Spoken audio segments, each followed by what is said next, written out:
ਸਤਿ ਸ਼੍ਰੀ ਅਕਾਲ ਦੋਸਤੋ। ਇਸ ਲਾਕਡਾਊਨ ਦੇ ਸਮੇਂ ਦੇ ਵਿੱਚ ਦੁਬਾਰਾ ਤੁਹਾਡੇ ਸਾਹਮਣੇ ਹਾਜ਼ਰ ਹੋਇਆ ਵਾਂ ਮਨਿੰਦਰ ਗੋਗਿਆ, ਕੁਝ ਸਵਾਲ ਤੇ ਕੁਝ ਜਵਾਬ ਲੈ ਕੇ। ਇੰਨੇ ਲੰਬੇ ਲਾਕਡਾਊਨ ਦੇ ਵਿੱਚ ਮੈਨੂੰ ਦੋ ਇਮੋਸ਼ਨਸ ਨੇ ਬਹੁਤ ਤੰਗ ਕੀਤਾ। ਉਹ ਦੋ ਇਮੋਸ਼ਨ ਸੀ ਐਂਗਜ਼ਾਇਟੀ ਤੇ ਫੀਅਰ। ਪਹਿਲੇ मैं एंगजाइटी बारे गल करांगा। वो बड़ा सुभाविक सी, बड़ा नैचुरल सी होना सारे वास्ते, क्योंकि इस तरह की घटना मेरे हिसाब नाल 100 साल बाद वापरी है कि इन्ने वड्डे स्केल ते महामारी फैली और सारे वास्ते कुछ इस तरह हो गया कि जिस तरह सवेरे उठे तो सपना टुट गया और साढ़े सारे रस्ते ब्लॉक हो गए। ना तो सानू अगे जाने का पता, ना पिछे का कुछ पता।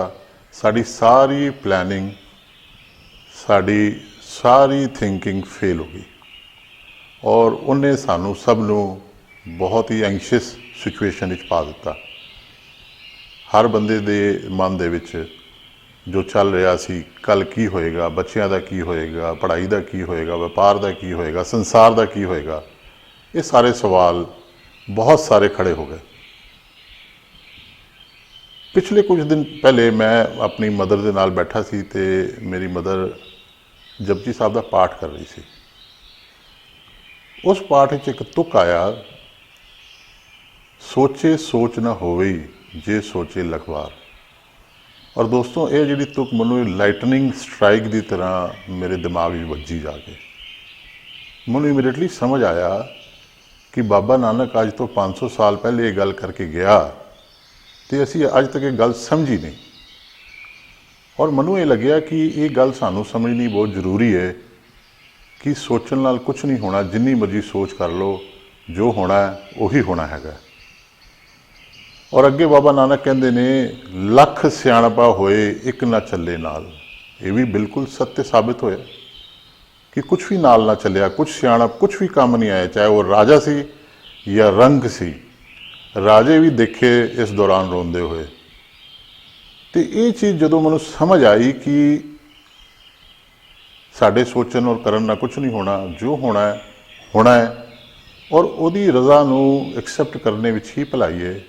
और जिस वक्त जिस समय मैनू ये गल समझ आई, मेरी एंगजाइटी उससे वेले ड्रॉप हो गई और एक बहुत बड़ा आंसर मैनू मिलिया।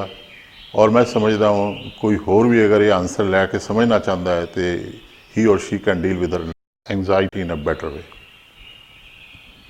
जिहड़ा हुण दूजा सी फीयर, इस वार दा फीयर बहुत ही डिफरेंट काइंड ऑफ फीयर है, क्योंकि अमूमन साढ़े कोल फीयर डेली बेसिस ते बहुत होंदे ने, बहुत अलग अलग। बच्चों की पढ़ाई का, अपने कैरियर का, फेल्योर का, पास का, सानू अलग अलग तरह के फीयर होंदे ने। बट इतकी जिहड़ा फीयर सी वो सी मौत का फीयर। इस महामारी ने हर इंसान नू, सारी दी सारी प्लैनेट के जिन्ने भी इंसान, चाहे कोई हिंदू है, मुसलमान है, क्रिश्चियन है, सब नू मौत के रूबरू खड़ा कर दिता। और जदों मैनू कोई सवाल मैनू खड़े होंदे ने तो मैं कोशिश करता वां बाणी विचों, गीता विचों उहदा कोई हल लभ सकीए। तो जदों मैं बाणी पढ़ रहा सी तो उहदे विच गुरु अमरदास जी का शब्द आया सामने। वो मैं तुहानू पढ़ के दसदा वां, थोड़े जी कुछ लाइनां उहदियां जिहड़ी कि रेलेवेंट ने इस टॉक ने।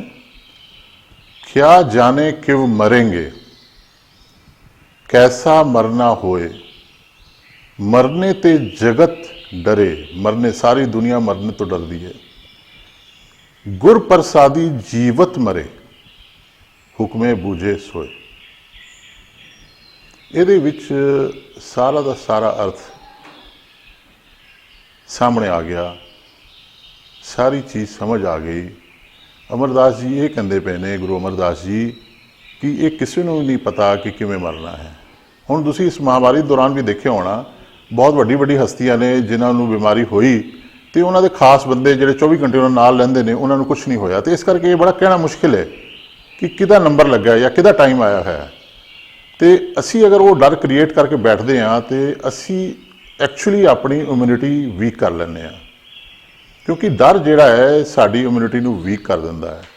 और कई बंदे तो मैं इन्हों जानता वा और मैं समझ इस गल की कि वो सिम्पटम भी क्रिएट कर लेंदे ने कि हाय मैनू कुछ हो तो नहीं गया, मेरा सिर दर्द हो रहा है, कितने मैनू करोना तो नहीं हो गया, या मेरे गले दर्द हो जाए मैनू करोना। तो इस तरह सिम्पटम्स असी क्रिएट करके अपनी इम्यूनिटी वीक कर लें और असी एक ग्राउंड बना दें, जो वायरस ने नहीं भी सानू इंपैक्ट करना या इफेक्ट करना तो वह फटाफट इंपैक्ट कर लेगा, क्योंकि साडी इम्यूनिटी वीक है।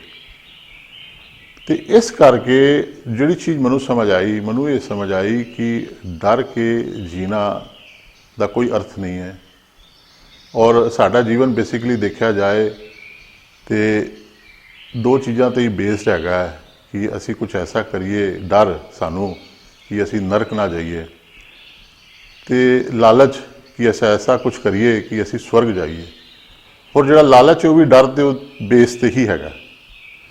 तो गुरु अमरदास जी ने बहुत प्यारे ढंग नाल समझाया है कि गुर प्रसादी जीवत मरे हुक्मे बूझे सोए। जिसने हुक्म नू मान लिया वो जीवत मरे। ये बहुत ही डूंगी गल की बाबा अमरदास जी ने कि जिहड़ा बंदा दुख सुख तो पार हो जाता है, वो अवस्था पहुँच जाता है, जिहड़ा अज च जींदा है, जिहड़ा रब का भाणा मनदा है, समझदा है, वो जीवत ही मरिया वर्गा हो जाता है, क्योंकि उन्होंने किसी चीज़ का डर रहिंदा ही नहीं है।